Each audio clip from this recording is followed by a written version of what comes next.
Bila sudah ditakdirkan untuk bersama, dari sudut bumi manapun berasal, pasti akan dipertemukan. Begitulah kiranya pepatah yang cocok untuk kisah cinta gadis asal Aceh, Cut Dia Padilla.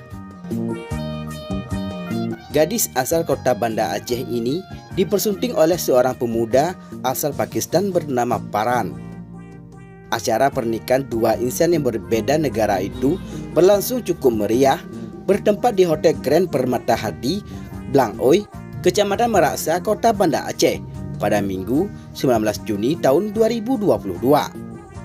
Nah, bagaimanakah kisah selanjutnya? Sebelum lebih jauh kita mengupasnya, tekan dulu subscribe, like, dan share agar Aceh lebih terpandang di mata dunia.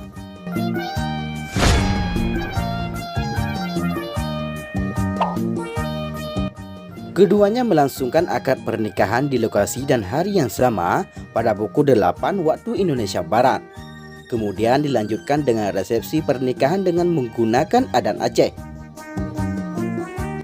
Adik kandung mempelai wanita, Teuku Pazer, yang ditemui awak media di lokasi acara menjelaskan secara singkat bagaimana kedua insan tersebut bisa bertemu. Dia menjelaskan bahwa sang kakak dan suaminya itu sebenarnya bertemu di Australia.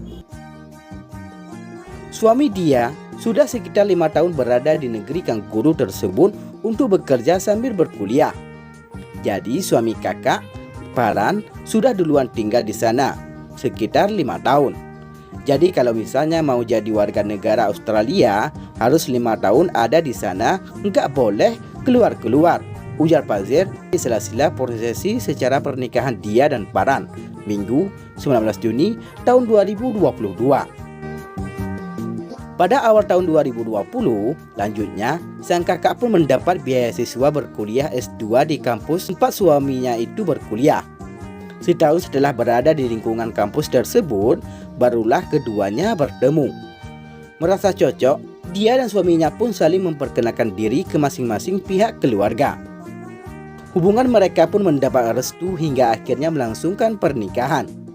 Jadi alhamdulillah, di tahun ini suaminya sudah terhitung 5 tahun di Australia. Jadi bisa keluar dan melangsungkan acara pernikahan di sini, Kota Banda Aceh, Imbuh Pazer. Dalam prosesi pernikahan yang dilangsungkan di kota asal mempelai wanita, pengantin pria juga didampingi oleh keluarganya, yakni ayah, ibu, serta 3 saudara kandungnya. Amatan awak media, pihak keluarga mempelai pria hadir mengikuti seluruh rangkaian ritual pernikahan adat Aceh, mulai dari akad nikah hingga resepsi. Demikianlah liputan Habahasa News. Semoga bermanfaat dan dapat menambah wawasan untuk kita semua. Terima kasih telah menonton dan tunggu video kami selanjutnya.